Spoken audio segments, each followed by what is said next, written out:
Hi, everybody. I'm Elizabeth Wilson. I'm a professor in environmental studies, and I'm thrilled today to welcome Morgan Bazilian to the Jones seminar series.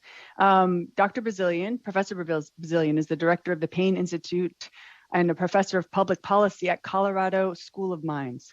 He is an energy specialist with over 2 decades of experience and has worked at the World Bank and has worked in the energy sector around the world. I couldn't think of a better person to have our conversation today on the geopolitics of energy transitions. It's a very timely topic, as we all know.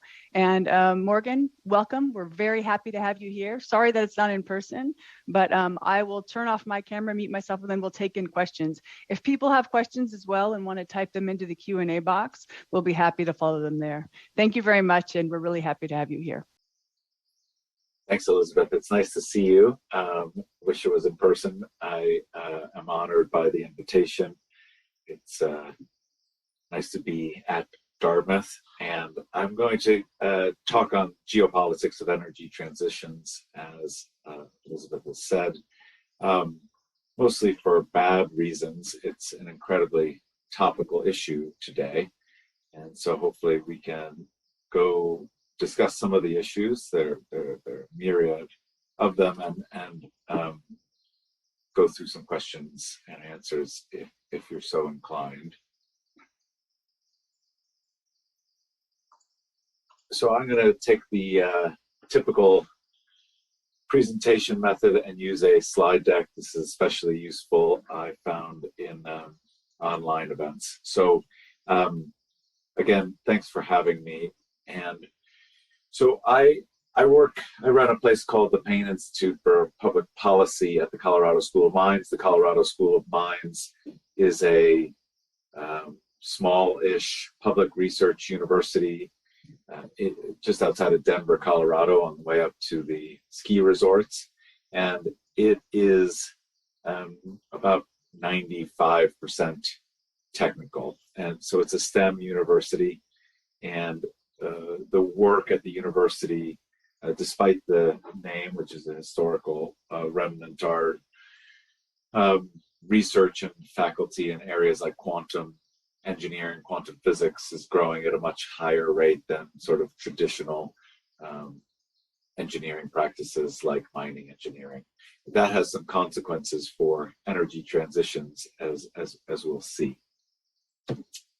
So, not knowing the audience entirely and your level of vocabulary and understanding of energy systems, I just have some contextual graphs to start. The one on the left shows over the last roughly 170, 180 years the different fuels that have powered the economy and the kind of industrial revolutions or changes in services in those economies. And you can see that, I guess the important thing to keep out of this figure is that the curve goes up non-linearly, and that we're just at the point, if we had extended that graph another 10 years or so, we would see the renewables coming in a much bigger way. But prior to that, we did not. And on the right-hand side, and I believe you've been having some focus on minerals and metals, or critical minerals. There's a lot of different names for how to approach it, but what we can say is the stylized blue line is just the energy demand going up, mirroring what we saw on the left, and then onto it is sort of mapped the different services, but more to the point, the minerals and metals that a society is using. So there's more of those minerals and metals, and there's a more diverse set of them. And we'll go into a little more depth on that in a minute. So for the younger people, and I assume there's a significant amount of students in the audience, the challenge that has been laid down for you, depending on your priorities, are, for at least in the climate change area, are represented by these IPCC, International Panel on Climate Change, future scenarios. So those are the blue and gray curves you see there that are downward facing. Those are the results of things that are called integrated assessment models, typically. And they are numerical abstractions of what might be reality. So they are all wrong, naturally, and they're all not too difficult to make a mathematical algorithm go in any direction you choose. What I've done here is mapped the world as it is, or has been over those last 120 years in red for the historical emissions. And you can see that they mirror very closely that upward nonlinear trend that we're used to. And so this challenge, which is referred to in different ways, but an inflection point or bending the curve in the climate change space, is a brand new thing. So if we actually do it, it would be the first time humanity has done something like that in this space. And what we see around the world is that there are an enormous amount of attention on climate change at the political level. There's been net zero, so-called net zero, which means climate neutral emissions by, say, 2050 or so, by most of the world's large economies, both in the OECD, that is the rich economies, and in emerging and developing economies. I'll note that we also saw a net zero goal presented by Russia at the last UN Conference of the Parties in Scotland. So that it's relatively easy to put out a political target. And some may say, some people even have done this cynically, but the hard part is actually getting to work on it and putting in place the requisite policies and budgets to make it happen. There is probably no better example of a place that has actually delivered on the legislation aligned with its targets than the United States state of Colorado. In the last two sessions of the state legislation, there's been 41 individual pieces of legislation that go in to every sector of the economy, from clean electricity, energy efficiency, transportation, building, heating and cooling, oil and gas, emissions, and et cetera. So I just put this up to show you what a plan that's detailed looks like. These are very hard to find. So I started by saying it's timely to have a discussion on geopolitics and energy transitions. I'm using the word energy transitions in the plural purposely. There are a number of energy transitions happening at the same time. They're happening at different scales, different paces, and different geographies. But the world's attention right now is on the energy sector for, of course, because of the Russian invasion of Ukraine, but also the prices of these commodities were going. There was an energy crisis in Europe and Asia most people in the United States weren't aware of months prior to the Russian invasion. And here you can just see some of the curves for things from natural gas to coal, oil, and also things like nickel and some metals. And in some cases, especially with this nickel, which is the one with the red dot, left side upper graph, you can see it went completely nonlinear, so much so that the London Metals Exchange stopped trading. So that it's of course it's a complex set of reasons why it happened, both to do with the fact that Russia is a third largest exporter of nickel, but also because there was some short selling happening. But what it does show you is some of these markets for critical minerals are very thin, meaning that they're very easy to knock off kilter in the case of emergencies. And so that's what happened in London. They weren't able to trade nickel for 3 or 4 days. And even afterwards, the trading itself has been heavily monitored and limited. So what we're seeing in the world is a change of priorities. Priorities are absolutely fundamental to policy, and politics are nearly all of policy. And so this is just one example, and I'm going to give some other examples, but about a year and a half, so prior to this invasion, there was a $7 billion contract for US LNG, that's liquefied natural gas, that was stopped by the French government because it was quote unquote too dirty. That's a translation obviously from French, but that's the translation, too dirty. They never specified exactly what that meant. I believe it means some conflation of methane emissions, which we can go into, flaring, which is where you see the combustion of what's called associated gas from oil production, and politics. And this instance, even though it did not take over the front page of media, it had huge ripple effects on Wall Street and in finance houses around the world, because all of a sudden you were seeing a contract for natural gas stopped not by a Greenpeace or some sort of environmental movement, but by a government, and it was worth $7 billion, and everybody cares about $7 billion. What happened about a year later, so you can imagine over that time, the presidency and administration in the United States changed.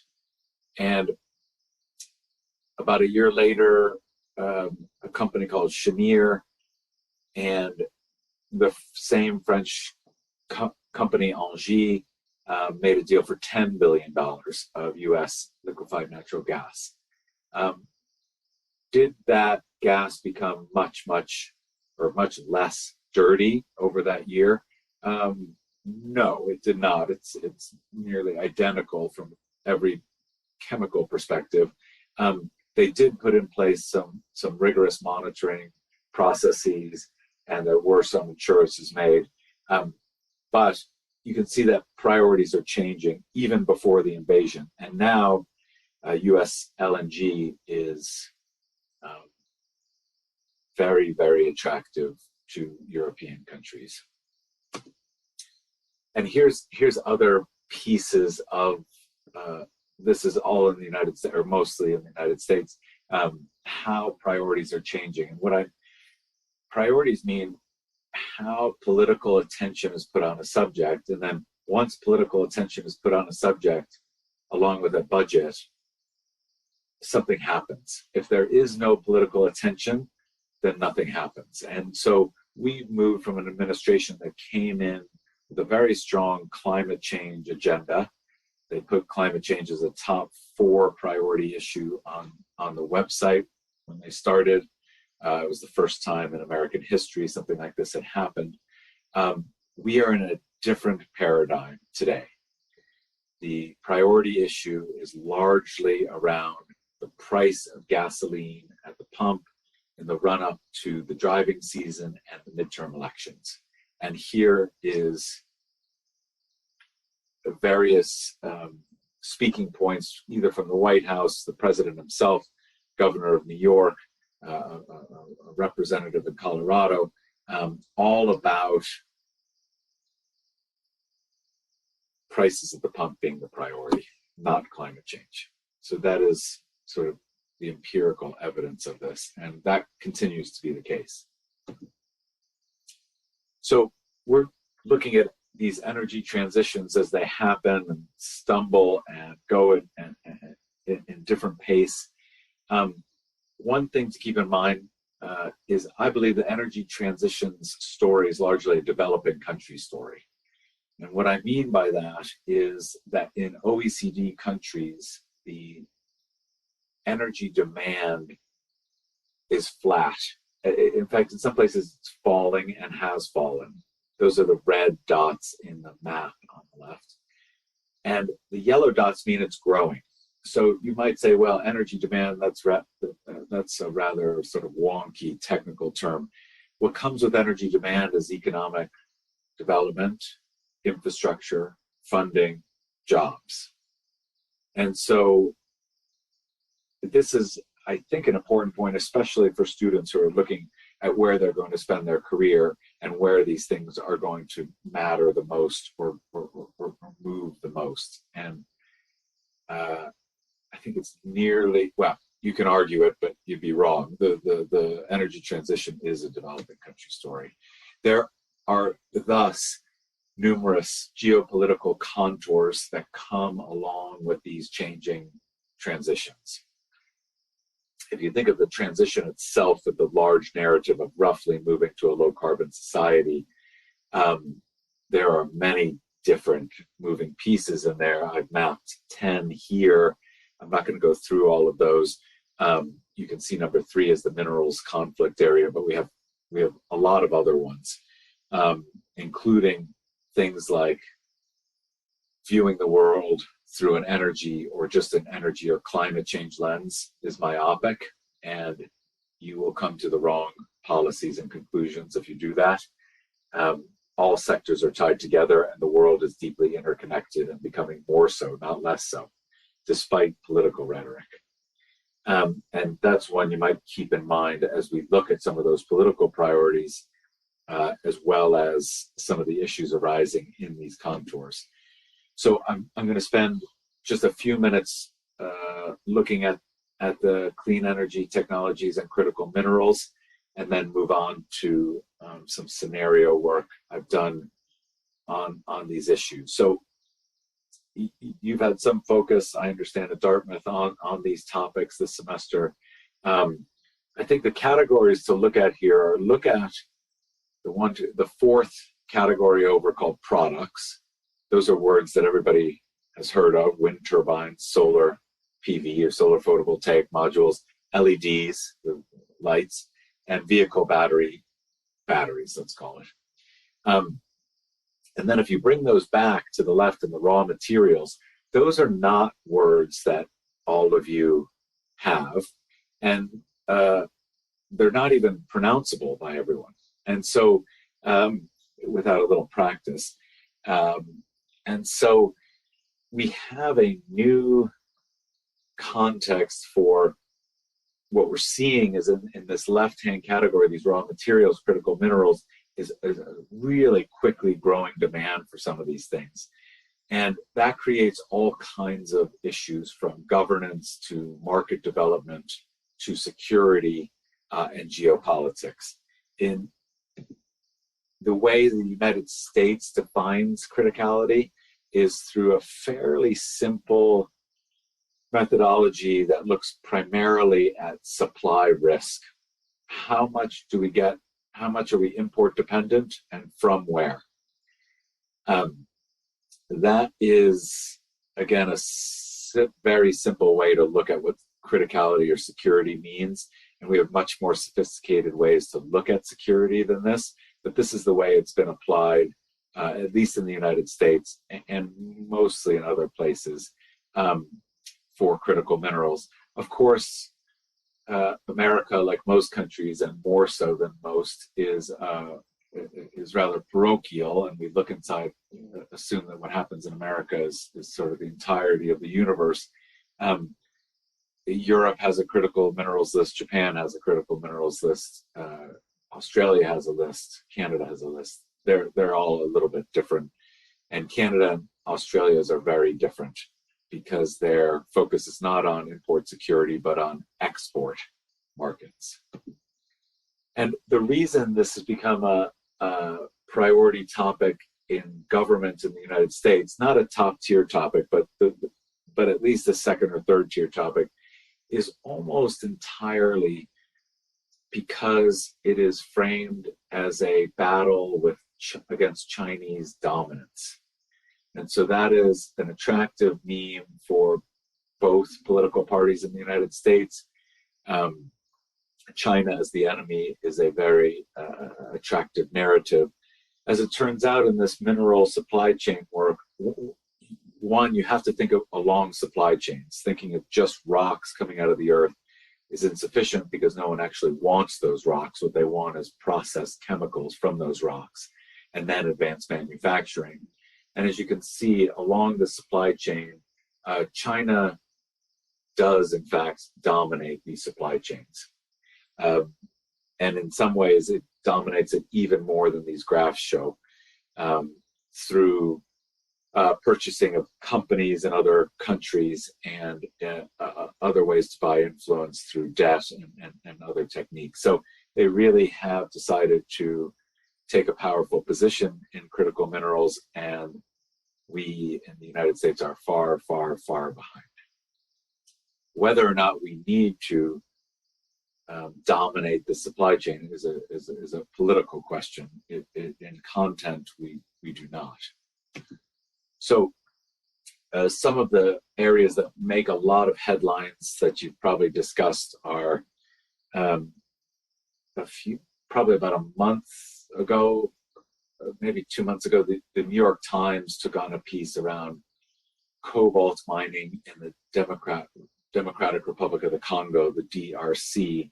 That is not, despite the New York Times coverage, a new story. That story has been going on for a very long time. And the story of mining and trade having governance problems, that's the diplomatic speak for corruption and abuse, is not 1 year old or 1 month old or 10 years old or 100 years old. It's more like 1,000 years old, and probably more like 2,000 or 3,000 years old. So this is not a new problem. It's manifesting in different ways because we're changing the demand for these things. So about just before the pandemic, I and 2 German academics were asked by the German Ministry of Security and Defense to tell them what the energy transitions were going to look like in 2100. So we immediately told them we have no idea, and decided that we would use a scenario exercise to try to illuminate some of the possible issues or some of the possible narratives that could take place over that decadal process. And we came up with four of these. I'm going to just go through them very quickly for you. These are not underpinned by numerical modeling. These are more akin to a child drawing curves. And so the sense is that not only are they all wrong, but we did not place a likelihood on any of the scenarios. That's not how scenario development works. So the first one is called a big green deal. This is where everything goes swimmingly. So a wave of green globalization, all countries share in benefits, low political friction. You can see the fossil fuels take a nosedive, the renewables do the other way, and everything is sort of terrific, and there's a focus on climate change and the SDGs, the Sustainable Development Goals developed by the United Nations. So that's the big green deal. You can tell by my tone how likely I think that is. Here's one that's pretty interesting. Excuse me.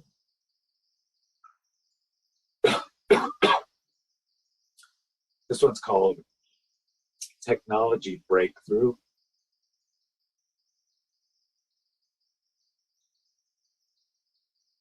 And it shows US and China taking the lead on development of technology and these narratives around energy transitions, and companies within those countries like Google and the State Grid of China emerging as dominant players. We see evidence of this scenario today. The State Grid of China has 1 million people employed, and the United States and China are indeed the technology leads, and developing nations are indeed being excluded from the advanced energy know-how. So this one does have pretty serious roots in today's economies. These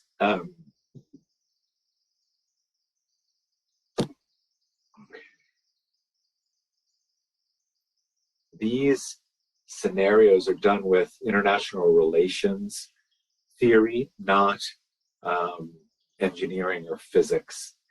So the language I'm using is that of political science, not of math. Here's one called Dirty Nationalism. This is where elections bring populists to power and nation-first policies drive agendas. So we can see that today. We can see that all over the world. We might be able to see that in the country in which you're currently sitting.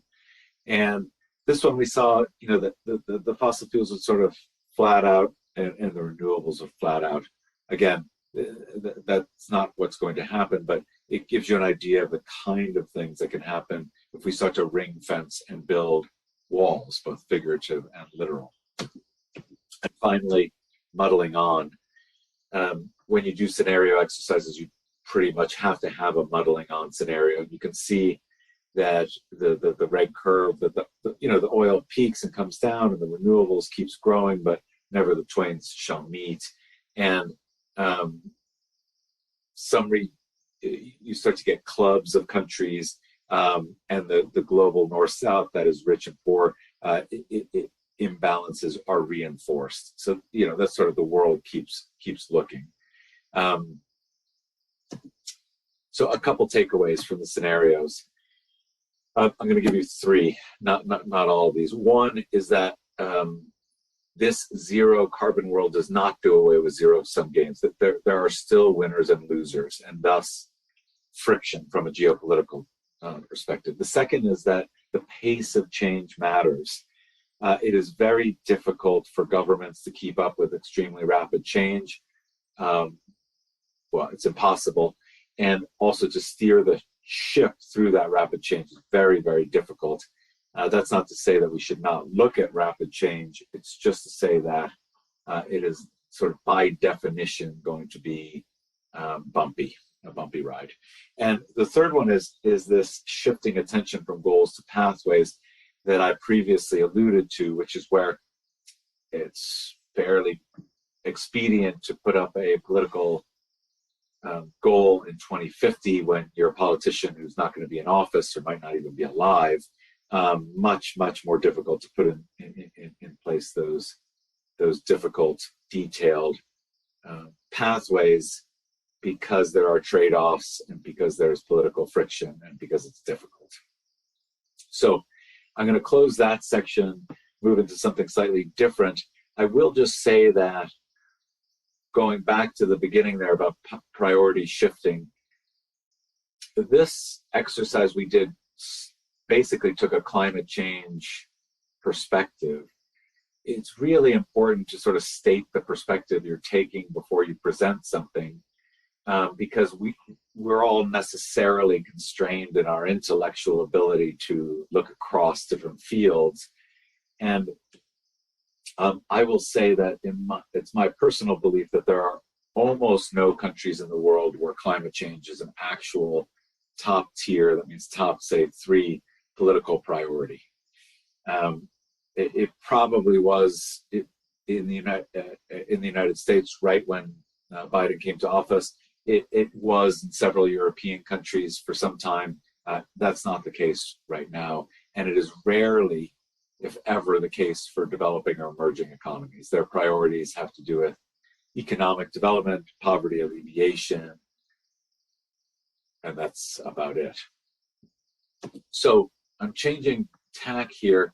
There are other ways to look at geopolitics these days that used to be solely the purview of the defense establishment or the military or intelligence apparatus. They are now diffuse in the public. And my group at the Colorado School of Mines has a superb capability on satellite detection. We use, there are 2 NASA instruments on satellites that go around a polar orbit around the Earth every day. So we see the entire Earth every day and every night twice, or we get data twice. We use the nighttime data for specific algorithms that have been developed over the last 15, 20 years on gas flaring. That's, again, where you light methane on fire to reduce methane reduction emissions. You can see that in the upper right over Texas and North Dakota. That it happens with oil production, where you don't have a way to move natural gas to market. That's a huge problem because it's terribly wasteful. And now that the world's eyes are on natural gas security, especially in Europe, you're going to see this hopefully go down very quickly. We look at lights, nighttime lights, so you can see that over the United States. Those are sort of iconic images you can see in the background of news media, but we use them for proxies for either security, and I'll go into that, or economic development. In other words, if your lights go out or you're not putting up lights, it's a sign of how economic development is going in a country. And we also look at fishing. So we have alerts set up for, well, the US Navy, but also countries in Southeast Asia around fishing and illegal fishing. You can sort of see that in the Gulf on the picture of the United States there off of Florida and the Gulf. Those are the white lights. They have a specific radiance that we pick up on the satellites. The satellite has 26 different spectral bands. And we also have a forest fire product. And we sort of combine the forest fire product and the flaring product. The flaring product, we can determine heat and temperature, and same with the forest fires through some basic laws of physics. And so what we are able to derive are things in the security, human security and national security, military kinetic security space. So in the upper left, we use the amount of illegal flaring by the Islamic State or ISIS or Daesh in Syria and Iraq in 2015 and 16 to determine how much production of oil they were making, and thus roughly how much revenue they were getting from that oil. That our data was corroborated by the State Department when some people from ISIS were captured. On the lower left is the multi-year loss of power systems over the tragic ongoing war in Syria. In the middle on the bottom, all the lights in Puerto Rico happen to go off on April 7th. There's a massive power outage. That's what we're seeing there. And then in the far right, or sorry, just above Puerto Rico, you see Bagram Air Force Base in losing its lights in Afghanistan after the withdrawal of the United States and the takeover of the Taliban. That's obviously a horrible situation also. And in our latest horrible situation, the invasion of Ukraine, we have been putting out and trying to help Ukrainian forces with some intelligence on where we're seeing fires from bombing. We can tell the difference between a forest fire and a bombing fire because of the temperature. And in green there, as an example, you can see some fires from some night in late February, it looks like. So we use that for those reasons. I'm going to close there and see if there are questions or comments. I'm happy to talk about any of those issues or ones that I did not cover.